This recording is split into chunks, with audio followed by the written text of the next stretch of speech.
मेरे देश के लोगों, तुम शिकायत क्यों नहीं करते? तुम इतने जुल्म सह कर भी बगावत क्यों नहीं करते? ये जागीरों के मालिक लुटेरे क्यों चुने तुमने? तेरे ऊपर तेरे जैसे हुकूमत क्यों नहीं करते? ये भूख अफलास, ये तंग दस्ती तेरा ही मुकद्दर क्यों? तुम अपने मुकद्दर को बदलने की इशारत क्यों नहीं करते? अस्सलाम वालेकुम, आप देख रहे हैं AHK न्यूज। मैं हूं आबिद हुसैन कमियाना। सबसे पहले हम आपको जो खबर देंगे बिजली के बिलों के बारे में, उसके बारे में हम आपको बताएंगे कि 40% से ज्यादा जो टैक्सेस लगाए गए हैं बिजली के बिलों के ऊपर, उसके बारे में हम आपको तफसीलात से आगाह करें। सबसे पहले हम आपको बताएंगे तकरीबन 40 किस्म के टैक्सेस जो बिजली के बिलों के ऊपर लगाए गए हैं, उनकी तफसीलात हम आपको बताएंगे। बिल पर लगने वाले टैक्स का जिक्र हम करेंगे। उनमें से एक जो टैक्स है फ्यूल प्राइस एडजस्टमेंट टैक्स, इसके ऊपर फिर टैक्स, इसके ऊपर एक्स्ट्रा टैक्स, इसके ऊपर मजीद टैक्स। नाजरीन, समझ नहीं आती टैक्स के ऊपर टैक्स, एक्स्ट्रा टैक्स, मजीद टैक्स, इन टैक्सेस की कोई समझ नहीं आती। फ्यूल प्राइस एडजस्टमेंट्स के ऊपर इनकम टैक्स, एक्साइज ड्यूटी, फिर टैरिफ टैक्स, फिर टीवी टैक्स, फिर इनकम टैक्स, फिर एक्स्ट्रा टैक्स, फिर मजीद टैक्स, फिर RS टैक्स।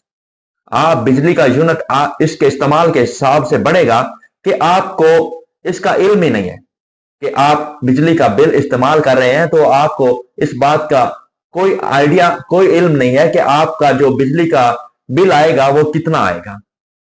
कमर्शियल के इस्तेमाल के लिए नाजरीन हम आपको बताएं कि कमर्शियल के इस्तेमाल के लिए जो बिजली की कीमत है वो 37.50 रुपए फी यूनिट मुकर्रर की गई है। अगर आपको 700 से 900 यूनिट इस्तेमाल अगर आप करते हैं तो फिर कीमत यही रहती है, लेकिन ये घरेलू सार्फिन के लिए ऐसा नहीं है। 200 यूनिट अगर घरेलू सार्फिन इस्तेमाल करता है, उसका जो बिल है वो 2000 से 3500 रुपए तक आता है। अगर घरेलू सार्फ 200 यूनिट से ऊपर एक यूनिट भी जाता है तो उसको 5000 रुपया ज्यादा अदा करना पड़ेगा। बिजली सर्फ करने के मुताबिक घरेलू सार्फिन की दो इकसाम है, प्रोटेक्टेड और नॉन प्रोटेक्टेड सारिफ। प्रोटेक्टेड महफूज सारिफ और नॉन प्रोटेक्टेड जो सारिफ होते हैं उनको हम गैर महफूज सारिफीन कहते हैं। दोनों के एक यूनिट बिजली की कीमत जो है वो मुख्तलिफ है।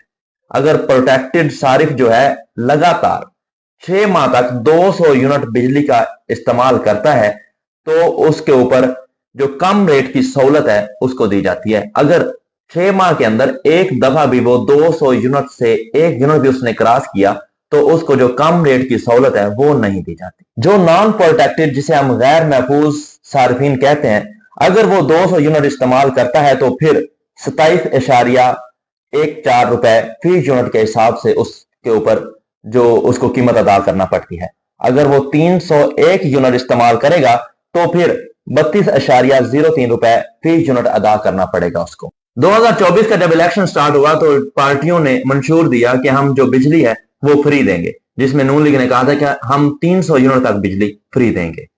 पीपल्स पार्टी ने कहा कि हम 200 यूनिट तक बिजली फ्री देंगे। IPP ने कहा कि हम भी 200 यूनिट वाले सार्फिन का बिल खुद अदा करेंगे। नादरीन, खुशकिस्मती उनकी देखें कि तीनों पार्टियां फॉर्म 47 के जरिए हुकूमत में है, लेकिन जो बिजली का बिल 30 रुपए फी यूनिट था वो आज 70 रुपए तक पहुंच गया। तेल की कीमत देखें, डॉलर की कीमत देखें, कहां तक पहुंच गई, आसमानों तक पहुंच चुकी है। महंगाई का आलम यह है कि एक जो सारिफ है बिजली का बिल अदा करने के लिए, एक गरीब बंदा मारे मारे फिर कि जब बिल आपने देखे होंगे, जैसे एक गरीब बंदे का जब बिल आता है तो जिस घर में 2 टाइम की रोटी नहीं पकती, उस घर में जब 10,000 रुपया बिल आ जाता है तो वो कैसे अदा करें? नाजरीन, इनको कोई पूछने वाला नहीं है, इनसे हम कोई सवाल नहीं कर सकते, क्योंकि ये फॉर्म 47 की हुकूमत है। इनसे ये अवामी हुकूमत होती तो ये अवाम का सोचती, लेकिन ये अपना पैसा बचाने के लिए, अपना पैसा बनाने के लिए सारा जो बोझ है वो गरीब अवाम पर डाल रहे हैं। अशराफिया ऐशो अशरत की जिंदगी गुजार रही है, उनके यूनिट फ्री हैं, लेकिन जो सारा बोझ है, वो जो सारे टैक्सेस हैं वो गरीब अवाम पे करेगी। इनके ऊपर कोई टैक्स नहीं होगा। ये बड़ी गाड़ियों में घूमे फिरे, जहां मर्जी जाए, जिधर मर्जी गवर्नमेंट के पैसे बर्बाद करें, इनको कोई पूछने वाला नहीं। नाज़रीन, इसके बारे में हम मजीद आपसे जो भी तफसीलात आएंगी शेयर करते रहेंगे। हमारा चैनल सब्सक्राइब करें और देखते रहें HK न्यूज़।